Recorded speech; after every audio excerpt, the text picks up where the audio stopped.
How can you do this? This is outrageous. It's unfair. How can you... Rising Rush in the first 7 cards, then twice more in one fight. Take a seat, young Skywalker. Forgive me, Master. What about the droid attack on the Wookiees?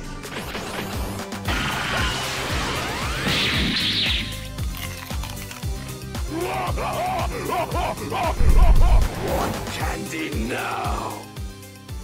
What is going on, everybody? Nasdorachi coming back at you again today for another episode involving Dragon Ball Legends. Now, today we don't have much gameplay stuff to directly show off or talk about in that sense, but we're going to be going over some back-end stuff, some mathy stuff, but we're going to convert it all into layman's terms so it's easy to understand. We're going to be talking about the Rising Rush and the whole conundrum going on that's mostly just in the community around that part of the game, and just like I said, some other game mechanics and stuff that you may or may not already be fully or partially aware of. So this video, to start off with here, we're going to discuss something that has been kind of rumored on Reddit and other social media places. We're going to dispel those rumors and kind of set the record straight. And what I'm talking about in that regard is caps, or soft caps, or any type of team building related kind of termination point where buffs stop taking effect. So in this game, as you can see by the overlay with the little ability bonus things I kind of threw in there, you can build teams that basically will have, of course, and this is kind of obvious for anyone who's playing the game, but you can combine the Z abilities and stack them to just empower your characters, make them stronger, and enhance their damage characteristics, or defense, or health, or various other stats like critical, etc. Just read the Z abilities and you'll be familiar with which characters do what. So there's been a theory going around that there is a limit to certain stats when you stack a lot of that percentage. And I'll have some pictures I've edited floating across the screen just as a visual reference. But for example, and all credit for these pictures and some of this research goes to Rusmir Gorbachev again, one of my partners in crime, for helping to figure out the ins and outs of this game. So, as you can see in the one photo that I'm floating across the screen, we have Team A, which is featuring Super Saiyan 3 Goku, the green Bardock, and the purple one-hand Spirit Bomb Goku. Ability bonus 292%. Again, this is Rusmir's creation right here. And then coming from that, we have a photo of the actual damage numbers of that Super Saiyan Goku with this team using one Strike Arts card. So it's around, I believe he said, approximately a 44% boost to strike damage across these three characters. So that's all going to Goku. He used one red card. You have 237 damage. 63k, 237 off that one card. Now in the second team here, you'll see all 6 characters. You have the Super Saiyan 3 Goku, Kaioken, Bardock, and then on the bench, Turles, EX Goku, and the OG Red Goku. All characters boosting strike for a total of 146 strike damage percentage buff. Now going to the damage numbers in that screen, you will see again Goku has done just one red card, and the damage is up from the 60 some odd K up to 231,916. So there's a substantial increase just on having the extra strike damage buffs in the game on your team. Now, some people were saying that there is a cutoff of about 40% for those buffs, and just as you can see from these two pictures, that is not the case. There is no direct cap to the buffs you can get from your team that we know of in the game as of this point right here. You can stack as many buffs as you want. If you want to focus damage, you can stack damage and defense to get a good mix. You can stack stuff like HP and critical buffs if you want the more technical benefit aspects of team building. And that's really how it stands, you guys. There's no limit to what you can do. So the higher the ability bonus percentage on the team, the more well off you're going to be just all around. And this is kind of shown by how successful the mono yellow team has been. Not as much recently because we have Godku and really good Saiyan teams back in the meta now. But it's still a functional team, and with an extremely high ability bonus and just boosts all over the place, that's why they were competent in the meta. So moving from this point to something extremely critical that we also can't forget about. Now, knowing all of what we've just said, how there are no direct caps to stats or damage or stuff like that in the game, there still is a feature in PvP, and I like to call this the rubber band mechanic. And basically what is going on is when you queue up versus another human player in PvP, if there are differences between their characters to your characters, the game has this rubber band mechanic that will, behind the scenes, adjust stats and boosts and effectiveness of equipment and everything that you have going on to keep the players in a more equalized state for the fairness of PvP. Now, the reason why I call this a rubber band effect is because the greater the difference between player A and player B, the stronger the effect of the equalization mechanics will be. So it is in your head, if you picture a rubber band, you have a character whose team power level is, 1.5 million. You have another one whose team power level is like 900,000. Maybe all the characters are still level 2,000 across all the teams, but soul boosting is, drastically different from one team to the other. The game will try to adjust the stats, bring the greater player down, bring the lower player up, to promote a more equal experience in PvP. Now, the effects of this are not ultra substantial. Like, you can't go into PvP with like level 1,000 characters versus level 2,000 and expect to win in that sense. If there's a difference that's just too great, the rubber band will basically, just like a real rubber band, it'll snap, and you're still gonna just get completely wrecked. But for, like I said, characters that are level 2,000 and not soul boosted, whole team versus a fully soul boosted team with lots of dupes and mastery stars pulled versus not very many stars on the first team, it will try and equalize that to give the more budget player a fighting chance. Now, this can also result in some pretty crazy imbalances, like if you were to bring one character into battle, and I didn't really feel like recording video to show this, but you guys can try it. Go into a casual PvP match, bring just one unit instead of all three. When you match up versus a team of 3 players with your one, the game just kind of goes nuts. It gets confused. It'll auto-balance your one character's defensive stat all the way to the moon, but it will drop your offensive stats almost to nothing. You won't be doing like any damage, but you really won't be taking that much either. It's still pretty much unwinnable because, like I said, your damage is so low that the game's just, it's gone nuts and it's tweaked things into a really wonky situation. But I've tried that out before. I'm sure you guys may have as well, like versus a bot in PvP or something. You'll definitely notice that. So there is proof that there are those adjustments going on in the game. There's even a loading screen tooltip that mentions it.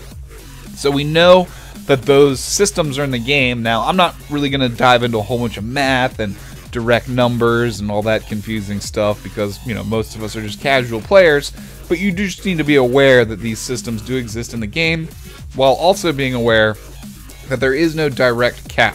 So for all of the theories on whether to bring, 6 units that are all combat viable that may not have very good synergy, or bringing 3 characters that are easily identifiable as your main team and then all the other characters are just hard support on the bench, it's a very player preference related situation. Now, I like to use more than 3 active characters because not only does it add to the mind games that you're playing with your opponent when choosing enemies, when choosing your characters to go into battle, if they know for a fact that you're bringing 3 specific characters and the other 3 characters are useless in battle, that puts them in a situation where you're easier to counter. Now, so if you have like 4, maybe 5 active battle units, 1 or 2 hard support units, you at least have some versatile options there and some more tricks for your mind games that could potentially end up in you bringing, 2 advantage units and the opponent having 2 disadvantage units and stuff like that.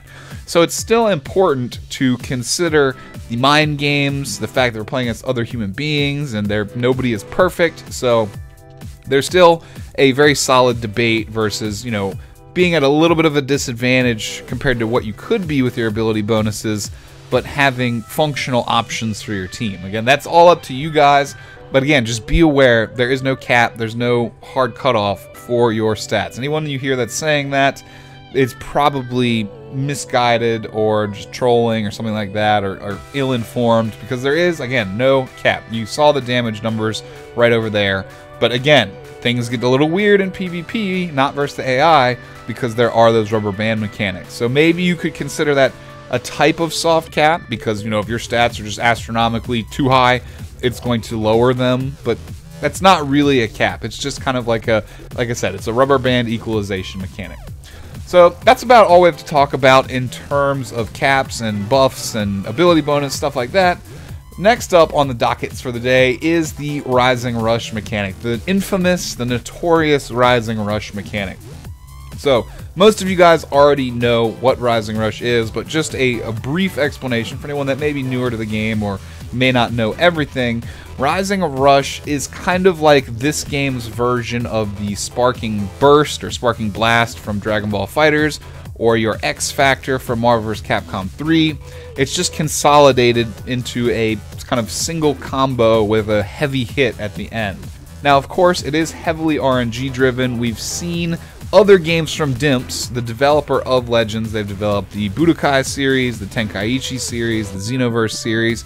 They have included RNG elements, and easily you can notice them in Xenoverse in some areas, and I believe Budokai Tenkaichi 3, they would have, you know, the sliding bars or the button guessing, and you had to match it up, get it right, and that determines the outcome of attack. So Rising Rush, you guys probably know, is very heavily RNG based, but some of you may not know that, just like I had mentioned with Marvel vs. Capcom and FighterZ, the less health you have and the more dead characters that are on your team, the more the damage of your Rising Rush is going to scale up. And it's significant. You'll be doing much, much more damage if your final character is 50 or 25% health left, the other characters are dead, and you use your Rising Rush. Then you will, again, just be doing way more damage. And it's meant to be kind of like a comeback or a victory sealing mechanic, just depending on whether you connect or not, and if you use it, whether you're in the lead or behind. So you will see a lot of players in the beginning of the fight just kind of mad sidestepping and canceling out of their red cards. If you see somebody doing this, you can be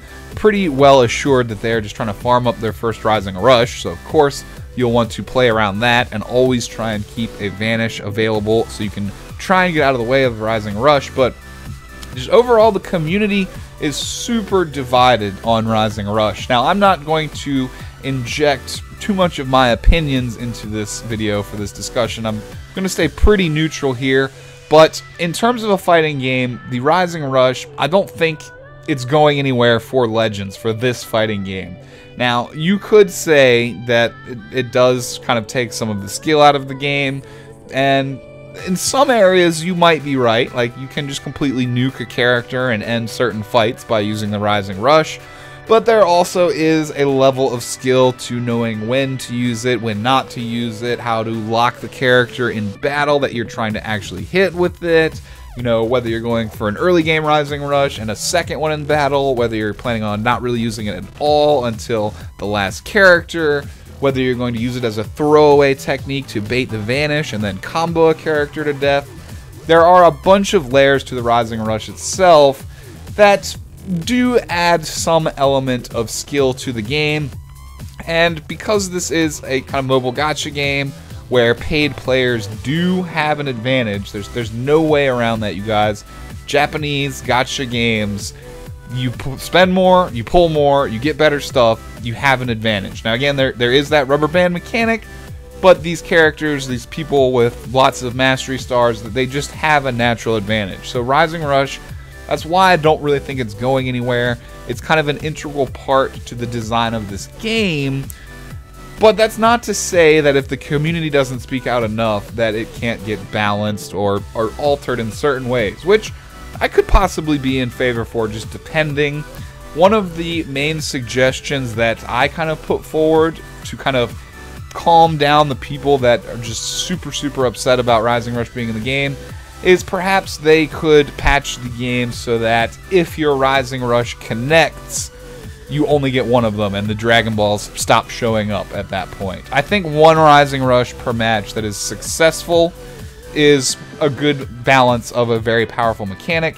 Now, of course, if you miss your Rising Rush, it doesn't connect, you don't get the final hit, that confirmation at the end in, the Dragon Balls would continue to show up and you could farm out a second one, because it is kind of a vital comeback mechanic if used properly and you're in a situation that would otherwise be unwinnable. So it keeps the game, even though it's a little cheesy, I can admit it's cheesy to just straight up nuke a character and take them out. It does add some flavor to the game and keep things spicy in situations where otherwise you're just kind of guaranteed to win and the other character can literally do nothing to come back. So I do think that a mechanic like Rising Rush, or the Rising Rush itself, does have some value to it. Now, a lot of players have suggested an alternate PvP mode that is a Rising Rush, non-existent, where it's disabled. I think ideas like that are good. It would be cool to have a separate game mode where you can't use Rising Rush, a separate game mode that, is restricted to heroes only, to EX units only, to sparking units only, stuff like that. I think more variety is not bad at all. So if that would appease some of the players that hate Rising Rush as well, potentially that's a good idea for them to explore also. Now, whether they're going to want to invest the money and actually do that remains to be seen. But just as of right now, you guys, the Rising Rush is in the game. I'm not going to say that there's no point in bitching about it, because like we saw with the original Sidestep, if it becomes too much of a problem where too much of the community is upset about it, they have been shown to make subtle changes to the game to balance things out. So it's not outside the realm of possibility that Rising Rush could get patched a little bit. I do think it's ridiculous when players successfully launch maybe 2 to 3 Rising Rushes in the same battle. However, I've been in fights where I've been Rising Rushed 3 times and I've still won. So it's still, it's not completely game-breaking. It can be kind of obnoxious, but it's not completely game-breaking. Now, maybe I would like the RNG to maybe give you 2 cards to select, give it a 50-50% chance instead of a 25% chance for you to guess the cards, but at the end of the day, I'm not going to complain about what we currently have in the game. The game's still fun to play, and versus extremely top-level players, deciding when and how to properly use the Rising Rush can make or break fights. Ergo, there is a certain level of skill to using it. Now, that's really my thoughts on the matter. Again, I'm open to any potential suggestions that they have for kind of stabilizing Rising Rush a little bit. Again, I think maybe only 1 successful use per battle is an optional idea. I think that maybe giving it a special meter instead of having to farm RNG Dragon Balls, let's say like a limit break in Final Fantasy. The more damage you dish out and as well take, the faster the bar will build, and then you can use the Rising Rush, or maybe like Smash Brothers, if you're familiar with the Super Final Smash meter in that game. Something like that. It's not necessarily toxic to be suggesting ways to improve the game, but at the same time, I'm not opposed. Like, I'm trying to stay Switzerland here, if you can tell, because I don't really have anything super against Rising Rush, because again, at top level play, it's kind of fun the way it's integrated into the game.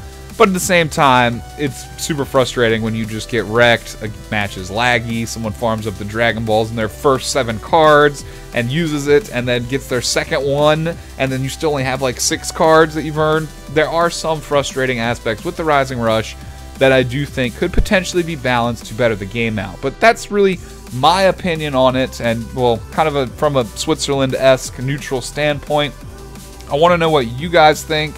What do you think about the caps to damage, or the non-existent ones, and the rubber band effect in multiplayer? Have you had any weird balancing issues that you've noticed? What is your opinion on Rising Rush? Do you absolutely hate it? Do you want alternate modes? Do you want it to stay? I'd love to hear all of you guys' reactions and comments and concerns on the matter. And I do apologize, I haven't made a video in a couple days. The game is just kind of down tempo right now. We're really waiting to see if we're getting Gogeta for the Broly movie here in a couple of days.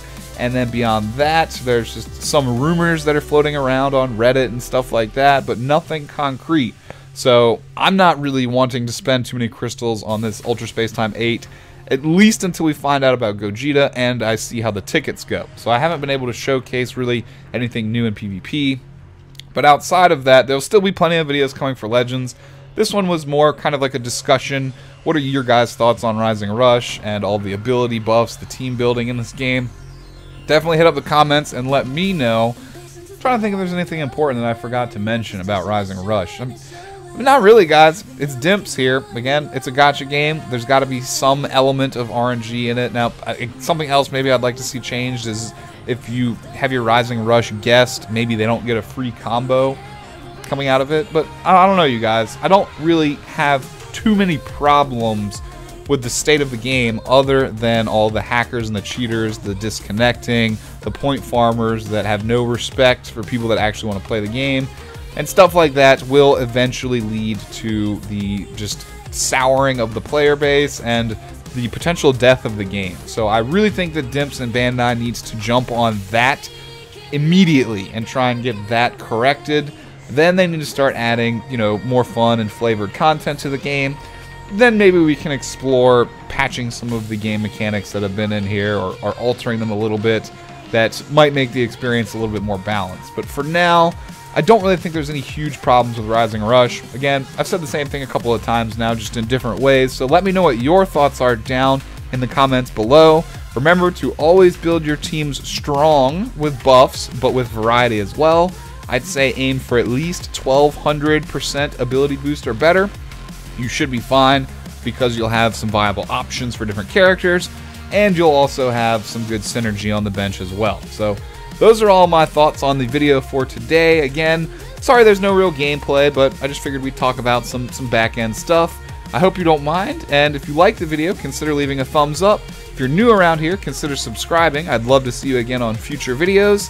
And in the meantime, you guys, we'll be seeing you again soon. Hopefully we have some news coming up here in the next day or two for anything spicy that may be happening with the Gogeta movie. Of course, I will keep you posted, so I hope to see you then. Have a great day, and peace out, you guys. We'll see you next time.